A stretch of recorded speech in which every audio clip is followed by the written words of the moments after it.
अनामिका पांडे और आप देख रहे हैं चैट लाइव, एक ऐसा प्रोग्राम जिसमें हम रूबरू होते हैं उन हस्तियों से जिन्होंने किसी न किसी रूप में समाज को हर मोर्चे पर आईना दिखाने का काम किया है।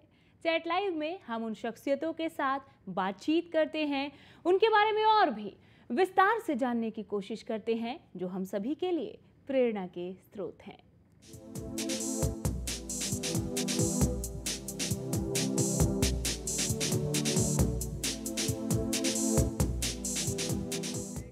चैट लाइव के मंच पर आज हमारे साथ करनाल के फफड़ाना गांव के रहने वाले 7 साल के बच्चे यशस्वी बलहारा हैं, जिनका दिमाग कंप्यूटर से भी तेज है। बलहारा ने नेशनल एबेकस प्रतियोगिता में गोल्ड मेडल जीता है। इतना ही नहीं, रसायन के पीरियोडिक टेबल भी इन्हें पूरी तरह से याद हैं और गणित को तो ये पल भर में हल कर देते हैं। हमारे साथ इस वक्त स्टूडियो में मौजूद हैं यशस्वी बलहारा, आप हैं, और आप हैं देवेंद्र बलहारा, आप इनके पिताजी हैं। आप दोनों का बहुत बहुत स्वागत है चैट लाइव के इस मंच पर। Thank you. यशस्वी बलहारा से और आपसे देवेंद्र जी हम बात करेंगे, बहुत कुछ जानने और सीखने की भी कोशिश करेंगे, लेकिन उससे पहले आइए अपने दर्शकों को एक बार बताते हैं कि आखिर ये यशस्वी बलहारा है कौन।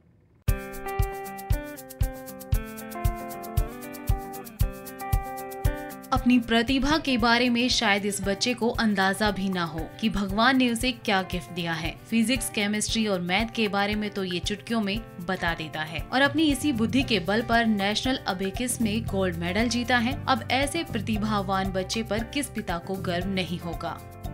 सबसे पहले इसने 5 साल की उम्र में ही, जब ये 5 साल का था, तो इसने दिल्ली में एक कंपटीशन हुआ था मैथमेटिक्स कैलकुलेशंस का। उसमें इसने गोल्ड मेडल लिया था 2012 में, अप्रैल 2012 में। तब ये इंडिया का सबसे कम उम्र का गोल्ड मेडलिस्ट था। ये एक नेशनल रिकॉर्ड था इसका। 20 नंबर्स तक के नंबर्स का एडिशन, सब्ट्रैक्शन, आप देखिए 100 तक की टेबल्स हैं। ये 100 तक की टेबल 6 सेकंड से पहले आपको बता देगा। 1000 तक की टेबल 10 सेकंड से पहले आपको बता देगा। 1000 तक। अब यशस्वी के ज्ञान का एक नमूना भी देख लेते हैं कि हमारे संवाददाता के सवालों के जवाब वो चुटकी बजाते दे रहा है। यशस्वी एक बहुत ही होनहार बच्चा है। सबसे पहली बात तो ये है कि ये अपने आप में एक डिसिप्लिन बच्चा है। खुद ही इतना डिसिप्लिन है, हर काम को अपने तरीके से, सलीके से, बहुत लगन के साथ करता है। तो क्या नंबर क्या होता है? 13। और सोडियम का? 11। आयरन का? 26। अपने बच्चे पर सही फोकस करने के लिए इस पिता ने नौकरी तक छोड़ दी। अब जरूरत इस बात की है कि उसकी मेहनत, लगन और बुद्धिमानी को देखते हुए उसकी आर्थिक सहायता करें ताकि उसकी बुद्धि की लौ पूरे विश्व में रोशनी फैलाए।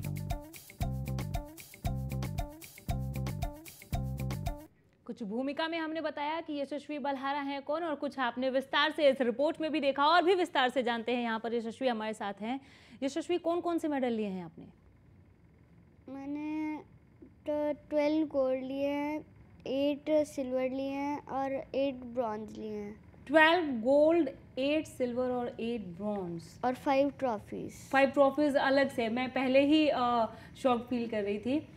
आप बहुत ही प्राउड फील करते होंगे अपने बच्चे को। एब्सोल्युटली, बिकॉज जिस तरीके से ये इसकी सबसे खास बात क्या है, जब ये जाता है कभी किसी एग्जामिनेशन, किसी गेम के लिए स्पेशल तैयारी करके नहीं जाता, ना ही इसको कभी स्पेशल फील कराया जाता है कि आप किसी एग्जाम के लिए जा रहे हैं जी। ये नॉर्मली जाता है और शाम को आता है, पापा जी आज का तो गोल्ड फाइनल हो, पक्का हो गया। क्यों? मेरे को सारा आता था, मैंने कराया। इतना कॉन्फिडेंस है बच्चे में अंदर कई से। बार तो ये क्लास में ऐसे करता है। मैं पेरेंट टीचर मीटिंग में गया था, इसकी टीचर बोलती है, जो क्लास टीचर थे जो मैम, वो मुझे कहते हैं कि सर अब की बार ना मैंने इसको क्लास में रोका, फिर टोका, Yashasvi please let somebody also perform जी। तो मुझे भी आके एक दिन कह रहा था, पापा आज ना पेपर में मैं कुछ लिख के नहीं आया, थोड़ा कम लिख के आया हूँ। क्यों? मैंने सोचा सारे ही गोल्ड मैं ले लूंगा तो बाकी बच्चे क्या लेंगे। बाकियों को एक बार ऐसा ही हुआ था, लता जी ने भी कहा कि अब मुझे प्राइज देने बंद करो, दूसरे सिंगर्स को भी मौका दो। तो ये हमारे बीच में एक वो रूप भी दिखाई दे रहा है। और 7 साल के हैं यशस्वी अभी। पहला गोल्ड कब लिया था? जब ये 5 साल का था। 5 साल में? 5 साल में नेशनल कैलकुलेशन की एक कंपटीशन हुआ था यहीं पे। 5000 स्टूडेंट्स ने पार्टिसिपेट किया था फ्रॉम ऑल ओवर इंडिया, और उनमें ये इंडिया का सबसे कम उम्र का गोल्ड मेडलिस्ट था। तब इसका पहला रिकॉर्ड बना था। और फिर जब 6 साल का था, फिर से इसने सेम कंपटीशन में फिर से इसने ट्रॉफी ली थी, आई थिंक तब इसकी चैंपियंस ट्रॉफी आई थी। तब भी ये सबसे कम उम्र का चैंपियन था उस दौरान। आप करते कैसे हैं यशस्वी? इतने सारे मेडल, इतने सारी ट्रॉफीज कैसे आपके पास? वैसे प्रैक्टिस कैसे करते हैं आप? प्रैक्टिस तो मतलब मैं कर ही लेता हूँ, बुक होती है, बुक पढ़ लेता हूँ तो फिर उसको देख के फिर करता हूँ। केवल बुक पढ़ के या अलग से कोई प्रैक्टिस पापा सिखाते हैं, टीचर हैं आपके? मतलब जैसे बुक होती है उसको पढ़ के मैं उसको मतलब उसको हर एक पेज पढ़ के फिर देखता हूँ। मतलब कुछ भी नहीं छोड़ते, जो सामने है वो सब कुछ ध्यान से आपने पढ़ा। ये जब रिपोर्ट चल रही थी देवेंद्र जी, आप भी बहुत गौर से देख रहे थे, हमने उसमें भी बताया कि आपने अपने बच्चे के लिए नौकरी तक छोड़ दी ताकि आप फोकस कर सकें यशस्वी पर। जी। ऐसी नौबत क्यों आई? नौबत इन द सेंस ये कोई नौबत नहीं थी बेसिकली। पहले तो नहीं, ये सिचुएशन क्यों? सिचुएशन ये इसलिए आई बिकॉज एक तो मैं ये चाहता था कि मैं लाइफ के किसी मोड़ पे ये ना कह पाऊँ कि काश मैं ये कर पाता अपने बच्चे के लिए। सो जो मैं आज कर सकता हूँ, आई थॉट कि this is the right time. दूसरा, मुझे ब्रेन पे रिसर्च करते हुए 10-11 साल हो गए हैं। सो मुझे पता है कि किसी ब्रेन को आप किस उम्र में तैयार कर सकते हो, आप किस तरह से तैयार कर सकते हो। सो इसलिए जब मैंने इसका वो जब टाइम देखा कि जब इसको सीखने की लगन होती है, मैं कभी भी किसी भी चीज़ को प्रायोरिटी नहीं देता। लाइक एक सीन मैं आपको बताता हूँ। रात को 10:30 बजे उठ गया। मैं ऑनलाइन पढ़ाता था, यूके और यूएस में मैथमेटिक्स पढ़ाता था मैं। 6-7 साल मैंने वहाँ पढ़ाया। कुछ लंदन, शिकागो के कुछ बच्चे थे मेरे पास। तो मुझे बोलता है, पापा जी 100 के बाद क्या आता है? ये जब 3-3.5 साल का था। 3-3.5 साल। हाँ, मैंने उसी टाइम कंप्यूटर पे मैंने उसी टाइम सेशन कर दिया कि आज मैं सेशन नहीं ले पाऊंगा, कल सेशन लूँगा, मेरा कंप्यूटर ख़राब हो गया। और मैं इसकी तरफ फेस करके बैठ गया। इसको मैंने इससे बोला, बेटा 100 के बाद आता है 101। फिर इसने पूछा 101 के बाद क्या आता है? मैंने कहा 102। 102 के बाद क्या आता है? 103। ये मुझसे एक एक करके पूछता रहा, मैं इसे एक एक करके बताता रहा। मैंने इसे कुछ भी इसको इसके ऊपर इम्पोज नहीं किया कि ये सीख ले तो फटाफट ऐसे हो जाएगा, नहीं। और अभी तू छोटा, ऐसा नहीं। ये सीखने की इसकी लगन थी तो मैं इसे बताता चला पूरा गया। वक्त दिया आपने। 119 के बाद इसने जस्ट मुझसे पूछा, पापा 119 के बाद? मैंने कहा 120। फिर तो 129 के बाद 130 हो जाएगा। और इसके कॉन्सेप्ट उसी टाइम क्लैरिटी आनी शुरू हो गई। उसी रात में ये मुझसे 10,000 तक के कंसेप्ट्स पूरे करके सोया। देन ही सेड, मुझे बुक्स पढ़नी है। कौन सी बुक पढ़नी है? जितनी है सारी पढ़नी है। इसके पास उस टाइम पे इसके पास 20-30 बुक्स पढ़ी थी, जितने भी, कुछ पिक्चोरियल थी, कुछ कैसी। 3.5 साल की उम्र में? जी।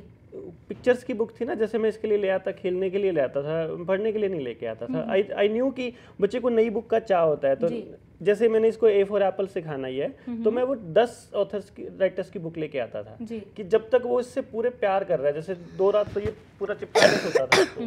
तीसरी रात जब मैं देखता कि इंटरेस्ट कम हो गया, मैं बुक को साइड में रख के नई ले आता कि विनी नई बुक आई है आपकी, इसका घर का नाम विनी है लाइक। तो फिर ये वही प्यार, तो इसके लिए बुक्स के लिए ना इसके अंदर एक प्यार सा पैदा हो गया।